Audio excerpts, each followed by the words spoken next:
Buenas noches, mis hermanos. Estamos aquí en la iglesia Templo de Milagros Cumbres de Popotla haciendo una fogata,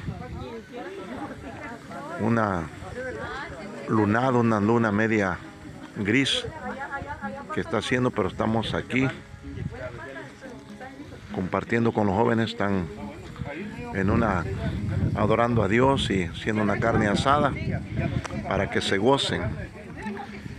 Tenemos el grupo de jóvenes de aquí, de Cumbres de Popotla, que se juntan cada sábado en la tarde a practicar, a adorar a Dios y hacer fogatas en este lugar tan precioso. Les invitamos a que venga con nosotros a gozarse con los jóvenes aquí, a adorar a Dios en la iglesia Templo de Milagros San Jacinto. Eso que oye gente reventando cuetas aquí a la orilla de la playa. Dios les bendiga. Suscríbase al canal de Rolando Méndez, o dele manita arriba para que más gente nos vea.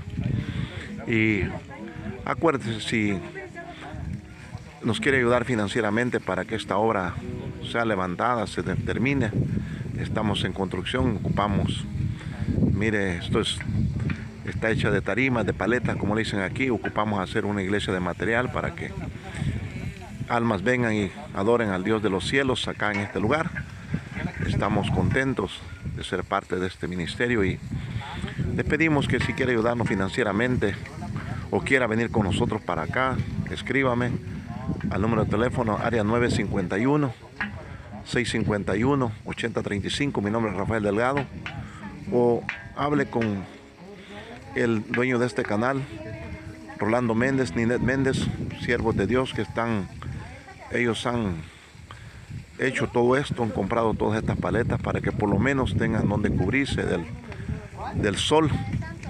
Así es que si quiere ayudarnos financieramente, sus ayudas será bien canalizada y será bendecido en el nombre del Señor. Dios le bendiga, Dios le guarde, y acuérdese que para cualquier situación Jesucristo es la solución. Esperamos que siga deleitando estos videitos que estamos enviando y que Dios conteste todas las peticiones de su corazón. Dios le bendiga y gracias por mirar estos videos.